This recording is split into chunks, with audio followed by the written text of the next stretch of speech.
Kalau pas saya lembur sama teman-teman di ruang sebelah, di ruang di situ ada suara meja ditarik-tarik. Dia berhenti terus teriak-teriak sebelumnya itu. Wah, wah, wah, itu kayak gagak itu. Benar itu bentuknya kayak manusia tapi tidak karu-karuan. Anaknya sedang mengalami kerasukan.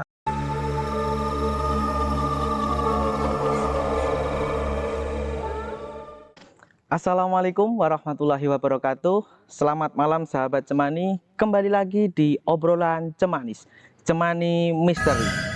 Pada episode malam hari ini kita akan melanjutkan episode yang dulu pernah kita tayangkan, yaitu tentang cerita-cerita mistis yang ada di kantor desa Cemani. Dengan itu kita akan mengupas tuntas dan kita rangkum dalam Cemani Misteri Kantor Desa Cemani Part 2.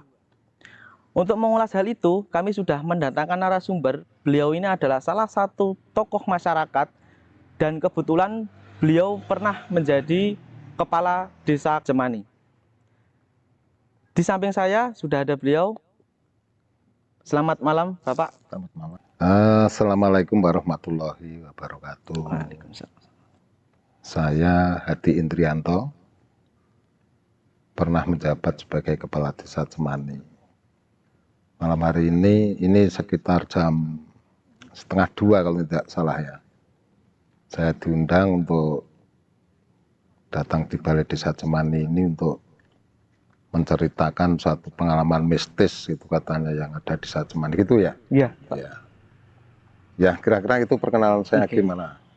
Oke, baik sahabat Cemani, tadi sudah diperkenalkan beliau ini Bapak Hadi ya sebagai tokoh masyarakat yang mempunyai pengalaman cerita-cerita mistis yang ada di kantor desa Cemani. Oke, siap semua sahabat Cemani untuk menyimak ceritanya?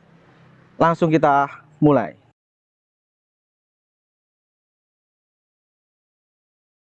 Saya pernah di Desa Cemani ini, kantor balai desa ini punya pengalaman sekitar 5 tahun saya menjabat di Desa Cemani ini. Dan selama saya menjabat itu, kalau kita bicara masalah mistake itu sebetulnya kan itu persepsi seorang ya, mengartikan sesuatu itu dengan mistake. Padahal apa sesuatu yang terjadi ini sesungguhnya semuanya itu karena Allah. Jadi saya melihatnya itu sesuatu yang gaib, yang memang diciptakan ada. Kemudian setiap manusia itu harus percaya bahwa gaib itu memang ada dan itu memang ciptaan Allah dan perlu kita syukuri karena memang semua yang diciptakan itu mesti ada gunanya, ada manfaatnya.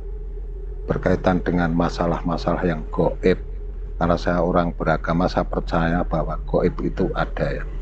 Kalau mistake itu istilah yang diistilahkan oleh manusia karena menyangkut masalah situasi. Ya. Situasi mencekam, kemudian situasi horor, sehingga orang mengartikan itu adalah sesuatu yang lebih mendalam, mistis itu, mistis atau mistik itu. Jadi gini, kalau di Desa Cemani mungkin tidak hanya di kantor balai desa saja, mungkin di tempat-tempat lain, mungkin di rumah Anda juga bisa terjadi. Iya. Di rumah kita masing-masing juga ada masalah-masalah gaib itu ada, karena sebetulnya kalau kita percaya gaib berarti kita perlu menghormati, ya itu. Jadi apa yang terjadi di Desa Cemani ini juga dirasakan oleh orang lain. Ya. Cuma masalahnya setiap orang ini mempunyai tingkat sensitivitas yang berbeda-beda. Sensitif terhadap suatu keadaan alam ini juga sebetulnya semua orang juga merasakan hal itu.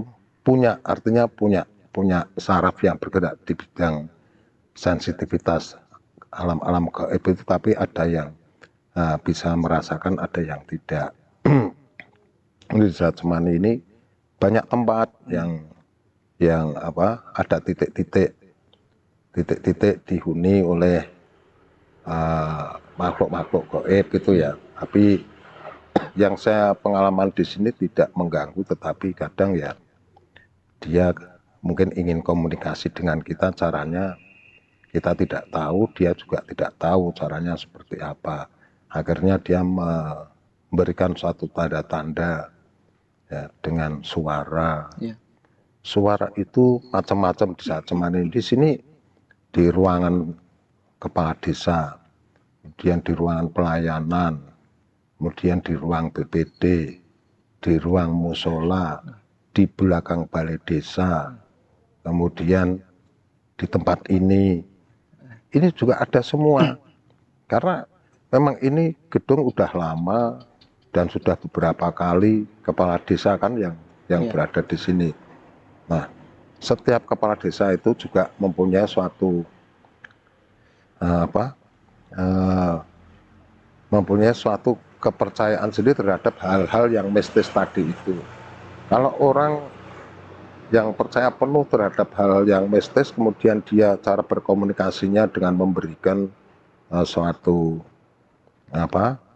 makanan yang berbentuk ada kembang, kemudian ada sesaji macam-macam. Itu mungkin cara dia ingin berkomunikasi. Itu pun juga tidak menghasilkan suatu hal yang diharapkan apa benar bisa berkomunikasi apa tidak. Tapi sesungguhnya hal itu malah menjadi hal yang tidak baik untuk situasi alam yang ada di kantor balai desa. Maka ketika saya memulai menjabat itu, saya tidak memasang sesaji-sesaji itu. Dan saya percaya penuh bahwa sesungguhnya hal itu justru akan membuat suasana menjadi kelihatan mistis sekali. Ya. Saya selama di sini saya melihat sesuatu yang tidak terjadi tapi bisa dirasakan. Ya, misalnya suara-suara di ruang pelayanan itu dulu ada. Kalau pas saya lembur sama teman-teman di ruang sebelah, di ruang di situ ada suara meja ditarik-tarik, meja digeser-geser, dan itu semua dengar, bukan hanya saya. Tapi kalau semua dengar berarti memang itu tidak mengada-ada, ya. Benar apa adanya. Tapi kita juga heran kenapa dia kok geret-geret kursi, geret-geret meja setelah kita nakut-nakutin kan juga tidak ngerti. Jadi setelah kita lihat ternyata bangkunya juga tidak pindah. Melihatnya juga tidak sendiri, kita lihat bareng ternyata juga nggak pindah, bangkunya juga ada di situ, kursi lemari juga tidak pindah tempat. Tapi rasanya ketika kita di balik tembok itu kayaknya meja itu dipindah, digeret ke sana kemari. Suaranya kencang dari ya, suara gerit gitu. Kalau enggak buka pintu lemari gitu. Buka pintu lemari? Kayak buka, suara pintu dibuka kan ada suaranya. Kayak ada pintu, salah satu pintu yang bunyi gitu. Tapi kita abaikan lah hal yang seperti itu. Orang kita kerja, kalau kita tidak kerja kan tidak rampung ya, kerjaannya harus dilembur ya dilembur. Kemudian tempat-tempat lain ya seperti di musola itu pernah ketika saya sholat malam gitu, waktu sujud itu tangan saya itu pas begini itu ada yang nyenggol-nyenggol gini, sampai akhirnya saya kaget, tangan ini saya angkat gini, akhirnya saya kayak one hand gitu kan, karena kaget ya. Tapi setelah saya sadar, wah dijawel gitu. Kayak dijawel gitu. Tapi setelah saya sadar ini saya sholat gitu, akhirnya saya tidak takut, saya tetap meneruskan sholat itu sampai selesai. Apakah itu suatu tanda ingin berkenalan, berkomunikasi, tapi kita tidak tahu caranya. Pak, saya heran kok bisa nyenggol gitu ya. Nah, kemudian di tempat lain juga begitu. Jadi yang kita rasakan tuh, yang kita dengar itu hanya suara-suara. Suara itu tadi seperti memindah-mindah barang ya. Tapi juga ada yang suaranya di tempat lain itu suara orang batuk. Suara orang batuk? Orang batuk gitu ya. Tapi di dalam ruangan itu? Di dalam ruangan, orang batuk. Terus hanya sepintas lebar gitu. Jadi sekilas gitu aja. Gitu. Nah, ini sebetulnya ya kita tidak tahu apakah itu mengganggu apa pengen kenalan, kita kan juga tidak ngerti kan. Tapi kalau kita rasakan lama-lama ya agak mengganggu, karena kita kerja dihantui dengan rasa agak mistis gitu. Mistis. Kadang Pikirannya orang pikirannya, padahal kalau kita enggak merasakan, kita mau konsentrasi kerja harus mikir ya enggak apa-apa. Iya. Itu apa itu nemenin gitu gitu enggak ngerti ya. Tapi suara kayak tangisan atau apa itu pernah? Ya pernah ada ya di Di mana belakang. itu? Di belakang kantor balai desa ada land volley itu agak Iya. agak agak mepet tembok itu, pernah ada kayak anak menangis gitu. Ya. Jadi ada di semua tempat itu ada ya, tidak hanya di balai desa saja. Di gedung pertemuan itu juga ada, di gedung badminton itu juga ada, tempat-tempat yang besar tapi sering sepi, sering tidak dikunjungi gitu juga Ada. pasti ada. Cuman sekarang saya waktu di sini tuh sering merasakan sesuatu yang berbeda ketika waktu itu terjadi pandemi COVID-19. Iya. Itu kami tidak pernah tidur. Setiap malam tuh sampai jam 3 malam saya mesti di balai desa sama teman-teman perangkat desa yang kuat untuk apa, ikut prihatin melek supaya apa, pandemi COVID ini segera berakhir. Kadang kita sholat bareng ya di Sholat. kalau pas COVID itu kita karena sholatnya bareng itu di ini pendopo. Oh, di pendopo. Pendopo sama perangkat sama tokoh masyarakat. Nah, itu yang paling agak mengerikan ya. Sering kalau malam kan sepi, di mana-mana sepi. Sepi, Nggak sih. seperti ini kan normal ya, orang naik Iya. motor, naik aduh. Itu sepi pas saat itu, jarang orang keluar malam. Nah, itu suasana memang agak ngeri. Suasana alam itu sangat berbeda sekali. Setiap malam itu ada tanda. Misalnya besok ada orang kan meninggal. Itu ada tanda beberapa burung itu terbangnya pendek di atas ini apa, pendopo itu dia berhenti terus teriak-teriak burungnya itu. Burung Wah, gagak. wah gitu kayak gagak itu. Dan dia berhenti di situ. Ini lama-lama kita kan kalau cara Jawa ada istilah ilmu titen ya. Ya, titen. Nah, kita terus niteni. Kalau ada suara begitu berhenti, besok pasti ada orang meninggal. Ya bener mak kayak gitu. Nah, itu jadi kita bersatu dengan alam, akhirnya kita tanda-tanda itu kita bisa mengerti maksud alam itu seperti apa, kita jadi mengerti itu. Nah, terus itu pada saat COVID ya. Jadi hampir setiap hari kita kan lihat orang meninggal. Kita datang, jadi udah biasa orang melihat orang dimandiin, kemudian sampai dikubur, sampai gini, sampai di apa pakaiannya di kapan, itu kita harian melihat kayak gitu itu. Akhirnya kita kan menjadi mentalnya jadi terbiasa, jadi tidak mikir kayak gitu itu. Mau suara apa, mau tahu-tahu ada kelihatan apa, kita tidak mikir. Tapi kita menjadi semakin peka, makin peka ya. Ketika kita duduk ada udara dingin seperti malam ini, ada sesuatu yang berbeda, suhu udara yang berbeda. Ini dingin kok ini hangat. Nah ini berarti ada. Jadi peka, terus jadi peka gitu. Pas kita dingin gini, tahu ada hangat di belakang kita lewat gitu. Ya saya yakin itu ada yang lewat. Nah, akhirnya kita ikuti.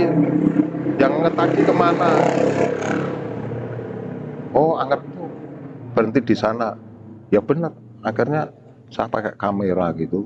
Tapi saya tidak seolah-olah fokus untuk memoto sesuatu yang berhenti di situ.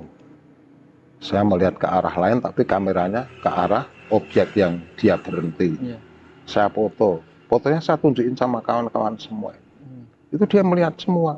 Wah iya ya, ada benar ya. Gitu. Nah, itu kan karena kepekaan ya. Jadi lama-lama karena diuji dengan alam, bisa merasakan tanda alam, akhirnya kita tahu bahwa suhu yang berbeda itu pasti ada sesuatu yang berbeda. Kalau ini kan sama-sama merasakan dingin semua, berarti nggak ada apa-apa. Tapi kalau tahu ada ini kita ngerti ya, sepi ini, tahu ada hangat datang, di belakang kita, angkat semua rasa pasti ada. Gitu. Ya. Dan itu yang saya baca kayak gitu itu. Tanda alam itu bisa dirasakan. Gitu. Waktu pohon beringin ini ditebang, saya melihat dari bagian selatan saya foto, saya melihat rasanya pohon ini agak berbeda ya, agak aneh. Saya sama ketua BPD, ini pohon ini ada sesuatu Pak. Kita omong-omong gitu. Ketua BPD bilang, apa ya? Akhirnya saya foto untuk menunjukkan bahwa itu ada. Saya foto juga, akhirnya saya tunjukin ketua BPD, objek foto itu yang barusan dipoto. Ya ada, benar. Bentuknya apa Pak itu biasanya? Kalau ini di pohon ini tidak, bentuknya bukan sesuatu makhluk gitu ya, tidak, tapi bentuknya adalah seperti ini apa namanya, akek, tapi besar, besar, terus nyorot gitu, bercahaya, warnanya hijau, terang banget gitu, terang sekali. Dan itu saya tunjukin foto, semua tahu, termasuk Pak Amin yang jaga di sini, saya tunjukin itu, semua tahu. Terus ya udah, kita sering melihat, merasakan dulu. Untuk melihatnya ya pakai foto itu. Terus di tiang bendera ini, bendera itu sering untuk pemberhentian tuh, kalau pas lewat berhenti di situ. Pemberhentian? Kayak pemberhentian kalau bis itu ada halte gitu ya. Jadi saya lihatnya gitu, kok mesti berhenti di situ ya, saya gitu. Saya foto juga, saya tunjukin sama teman-teman itu. Yang ngerti bener dari foto itu. Jadi kita melihatnya begini, karena dia itu tidak langsung berwujud bentuk apa gitu, enggak. Melihatnya itu kita harus pelan-pelan, nanti dia akan berwujud sendiri. Oh, berarti dari apa itu Pak? Asal mulanya dari apa itu? Ya, kalau saya melihatnya itu berwujudnya kan dari asap gitu ya. Asap putih. Asap, tapi lama-lama itu kalau asap rokok itu kena angin kan kabur. Itu enggak kabur, tapi membentuk sesuatu gitu. Untuk sesuatu tapi tidak jelas, abstrak gitu, tapi telah dilihat benar-benar itu bentuknya kayak manusia tapi tidak karu-karuan. Tidak karu-karuan itu. Ya, jadi tidak nyata. Jadi kalau nyata itu dilihat kan gini kan nyata ya. Nah, ini bentuk barang nyata, itu bentuknya itu semi tidak bentuk itu, jadi tidak nyata gitu ya. Sesuatu yang tidak nyata kita bisa bayangkan kayak apa, kayak bayangan tapi membentuk sesuatu gitu. Dan biasanya kalau udah begitu orang ada yang takut, ada yang tidak gitu. Yang takut itu biasanya kena mentalnya, tapi kalau orang yang tidak takut ya malah justru akan melihat sesuatu. Kira-kira gitu. Itu yang terjadi di halaman balai desa ini. Kemudian nih Pak, di kantor desa ini kan ada gudang. Nah, ini terkenal angker. Nah, ini Bapak punya pengalaman enggak di gudangnya itu, di samping kamar mandi? Saya enggak pernah ya punya pengalaman buruk, itu enggak pernah. Karena hampir saya di setiap tempat tuh saya pasti ingin bersatu dengan alam dimanapun saja berada, termasuk di desa Cemani ini. Terus di gudang itu memang banyak yang ngomong di situ ada gitu. Tapi memang ada, tapi saya belum pernah melihat sesuatu gitu. Saya belum pernah. Tapi Anda bisa buktikan malam ini, kalau mau buktikan aja, enggak apa-apa. Itu di situ pasti nanti suasana akan berbeda dulu. Suhu udaranya juga berbeda. Meskipun kita tidak melihat, barangkali siapa tahu di antara Anda dengan saya, Anda yang melihat, saya tidak. Kan bisa jadi gitu ya. Tapi itu ada karena suhunya berbeda. Berbeda ketika kita di depannya gudang aja, suhu itu sudah berbeda. Nah, suhu yang berbeda itu adalah suatu tanda alam. Itu bahwa di situ ada sesuatu. Saya tidak bisa melihat, tetapi bisa merasakan gitu. Nah, tapi saya melihat, mungkin Anda punya kelebihan yang bisa melihat Anda, itu juga bisa terjadi. Nah, makanya ketika Anda melihat, Anda bawa HP, Anda bisa foto tunjukin ke saya, atau sebaliknya kan gitu. Iya. Karena punya kelebihan berbeda-beda. Anda dengan saya punya kelebihan berbeda dalam satu objek tertentu.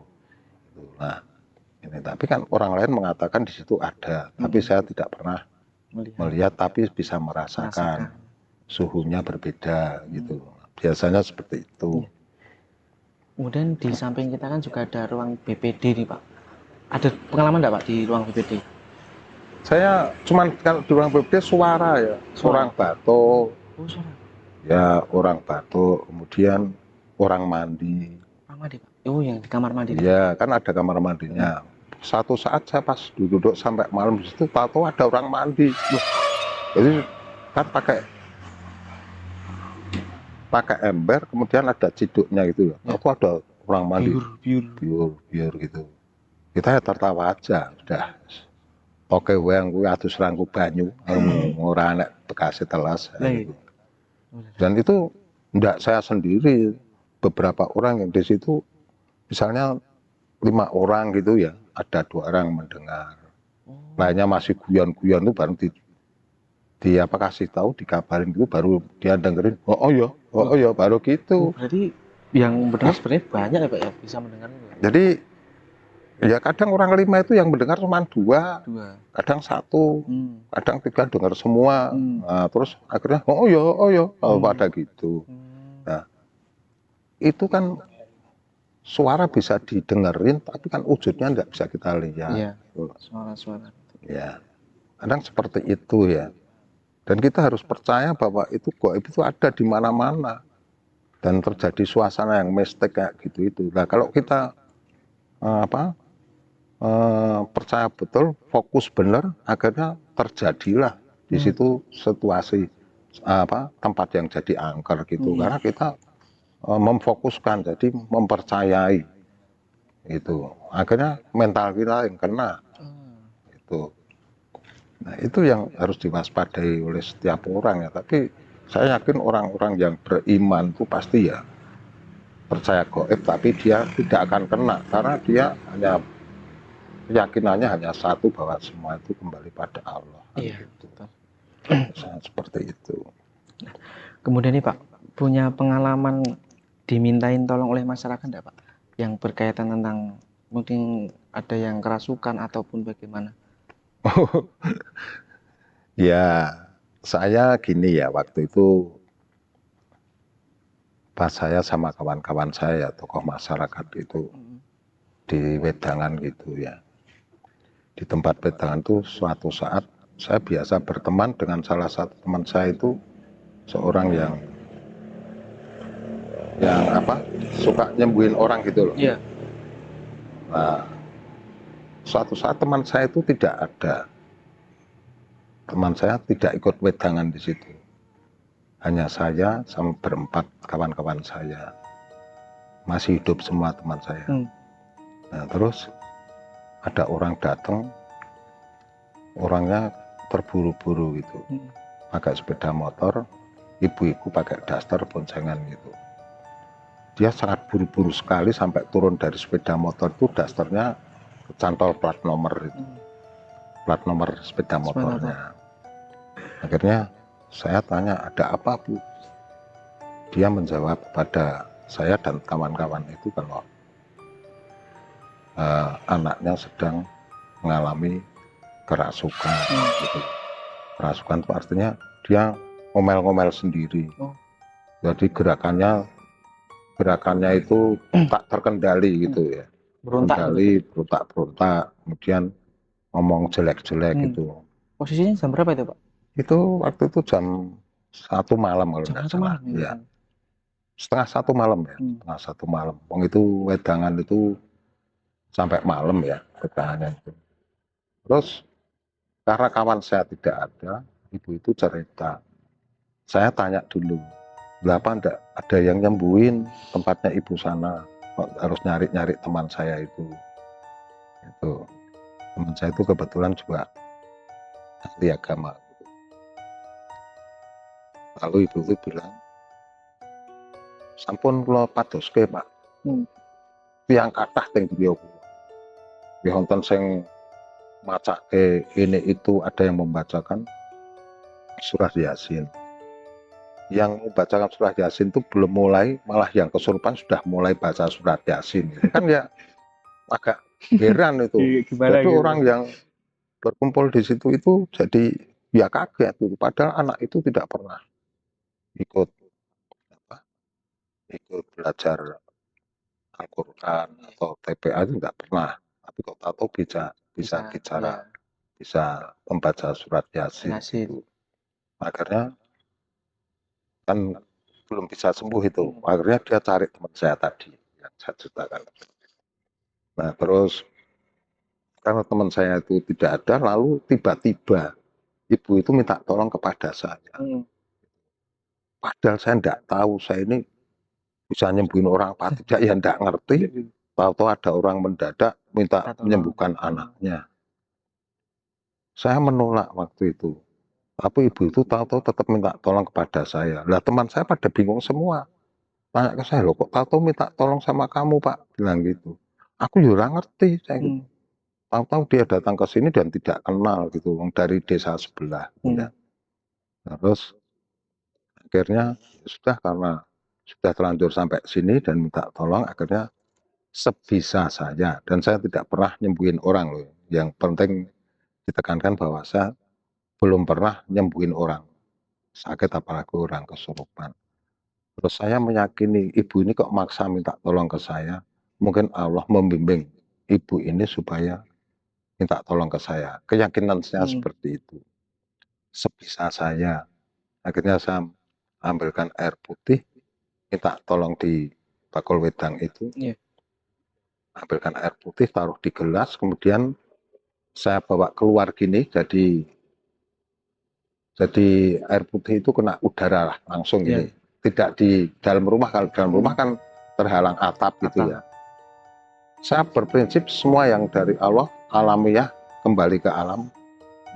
Yakin itu bisa mengembalikan dia ke alam yang normal lagi. Nah, saya bawa keluar, saya di situ minta tolong kepada Allah. Saya bacakan surat Al-Fatihah, kemudian saya mintakan ampunan terhadap anak yang sedang mengalami kesurupan itu. Bisanya saya cuma itu, saya mintakan ampunan semua kesalahan dia pada Allah. Akhirnya saya bacakan Al-Fatihah itu, kemudian saya sebut anaknya itu tadi, kemudian saya tiupkan Al-Fatihah itu pada air putih yang ada itu, kemudian saya masukkan ke plastik, saya suruh bawa pulang oleh sang ibu tersebut. Saya minta tolong pada ibu tersebut karena dia minta tolong ke saya supaya itu nanti diminumkan, dan juga sebagian airnya itu ditaruh di kepala. Lalu sembuh tidak sembuh, ibu itu saya minta tolong setelah dilaksanakan apa yang saya perintahkan itu supaya ngabari saya. Akhirnya dia laksanakan apa yang saya sampaikan tadi. Buat 5 menit ibu telepon ke saya bilang alhamdulillah anaknya sudah sembuh. Itu. Kemudian 5 menit lagi kurang lebih itu juga telepon lagi bahwa anaknya sudah siuman dan bisa diajak omong-omong. Terus dia cerita pengalamannya seperti apa yang saya katakan tadi, yang belum saya katakan di air putih itu. Kelihatannya memang saya itu bukan orang tua, juga bukan orang tua nyembuhan, tapi saya melihatnya itu kayaknya saya ragu, tapi kok kayaknya benar gitu. Ada suatu bayang-bayang, samar-samar gambar, kok kelihatannya ada yang mengganggu, orangnya seperti ini, perempuan pakai apa ini, gelung apa itu. Ya, Berarti Jawa itu. Jawa. Terus lalu setelah dia pulang, setelah dia siuman ditanyain ibu itu, katanya kepalanya berat, kemudian yang gandulin perempuan pakai konde itu. Ya, saya bilang alhamdulillah kalau sudah sembuh, semua itu pertolongan Allah, bukan karena saya. Ceritanya kayak gitu. Mas, akhirnya ibu itu datang ke rumah saya sehari. Itu saya pas sholat maghrib itu pulang, kok ada orang tidak kenal datang ke rumah saya bawa macam-macam gitu. Saya lupa ini siapa. Saya tanya kalau mau minta surat itu ke kantor, bukan ke rumah. Saya bilang gitu. Dia bilang, saya itu tidak minta surat Pak. Datang ke sini itu mau terima kasih loh, anak saya yang tadi malam apa Bapak sembuhkan bilang gitu. Nah istri saya kan kaget, ada orang perempuan datang ke rumah sama anaknya kemudian ngasih oleh-oleh macam-macam. Iya. Oh, saya cerita sama istri saya kenalin, ini sebetulnya karena seperti ini, saya ceritakan gitu. Akhirnya saya tahu, malah istri saya ngodain saya, aku sesuai dari dukun loh ya, malah gitu kan. Ora pisan iki wae, saya bilang gitu. Ya kira-kira seperti itulah. Iya. Gitu. Ya. Ya, semua punya pengalaman. Saya yakin setiap orang yang hatinya bersih, kemudian orang itu beriman, segala sesuatunya kembali pada Allah, pada Tuhan, pasti apa yang kita inginkan akan dikabulkan. Kira-kira gitu. Iya. Ya. Kemudian Pak, selain di kantor BPD, kemudian di ruang pelayanan, di gudang, ada lagi enggak Pak untuk lokasi di kantor desa Cemani ini? Titik-titik yang Iya. objeknya ada ya cuman itu ya. Iya. Dulu di podcast itu dulu Oh, ada di itu. studio kami ini? Iya, itu kan dulu di studio podcast itu sebelum dibikin studio itu kan ruang PKK ya. Iya. Ruang PKK lama gitu. Jadi banyak orang mengatakan di situ ada, tapi saya juga belum pernah melihat itu. Tapi rasanya suhu yang berbeda itu sama masih ada gitu. Itu ada itu di ruang podcast itu. Sekarang udah dingin Pak, Iya. dingin karena ada AC. Iya, sekarang ada AC-nya. Tapi justru itu ada AC kalau ada sesuatu yang berbeda lebih terasa. Iya. Berarti pas ada yang masuk ke situ. Tandanya seperti itu. Misalnya Anda di rumah sendiri. Iya. Di setiap ruang itu pasti suasana beda-beda kalau Beda. pas sendiri. Tapi kalau pas banyak keluarga, semua ruangan ya sama rasanya. Ya, rame, kumpul-kumpul gitu. Ya. Nah, tapi kalau Anda sendiri, meskipun rumah itu didiami tiap hari, kadang juga akan merasakan sesuatu yang berbeda. Itu kurang lebih seperti itu. Kemudian kaitan mindset nih Pak, kan ada mindset yang bahwasanya kalau kita nanti berani itu malah sosoknya itu malah nggak mau muncul, tapi kalau kita takut itu malah muncul. Itu apakah benar Pak? Ya, dari sudut pandang dari Pak Adi sendiri. Kalau saya sih gini ya, selama orang itu mentalnya tidak kena, itu biasanya tidak muncul. Tapi kalau kamu kena, itu biasanya dia semakin berani. Semakin berani. Ya, perasaan saya kayak gitu. Kalau kamu tidak kena, misalnya muncul pun dia juga menghormati sama kita. Jadi sosok siapa yang dihadapin gitu. Dia juga mikir loh siapa yang dihadapin gitu loh. Iya. Sama aja kita yang dihadapin siapa, kalau yang dihadapin kita itu jenderal kan kita juga takut. Takut. Kan, gitu. Jadi sosoknya itu tahu kapasitas kita itu seperti Ya, apa. ya biasanya gitu. Iya. Kalau kita Biasanya, masih mentalnya kena down ya, malah berani. semakin berani, semakin ngakak-ngakak. Oke, baik. Terima kasih Bapak Ya, yang sudah bercerita tentang pengalaman mistis yang ada di kantor desa Cemani ini. Oke, sahabat Cemani. tapi itu tidak artinya itu terus tidak memberikan sesuatu yang negatif, menjadi orang takut di balai desa. Enggak. Jadi artinya di balai desa itu sesungguhnya ada tapi tidak mengganggu. Bukannya di balai desa Cemani, mau di kantor kabupaten, mesti ada. Di mana-mana ada. Gitu. Artinya kita biasalah menghadapi hal kayak gitu. Selama kita itu normal-normal saja dimanapun saja berada juga tidak ada masalah. Gitu ya. Intinya di setiap tempat pasti ada. Ada, ya. Oke, sahabat Cemani, tadi sudah dijelaskan panjang lebar bagaimana cita-cita mistis dan mungkin ada sedikit edukasi buat kita semua bahwasanya kalau kita berpegang teguh dengan keyakinan kita, agama kita, insya Allah nanti kita akan dilindungi oleh Allah dari godaan-godaan makhluk gaib seperti itu. Yang penting kita berani, mental kita berani dulu, nanti dari sosok itu nggak akan berani untuk menggoda kita gitu ya. Baik, terima kasih Pak Padi yang sudah memberikan pengalamannya dan sedikit edukasinya ya. Semoga bermanfaat buat kita semua. Mungkin cukup itu episode pada malam hari ini. Tunggu episode-episode cerita horor selanjutnya. Cukup sekian dari saya. Wassalamualaikum warahmatullahi wabarakatuh. Waalaikumsalam.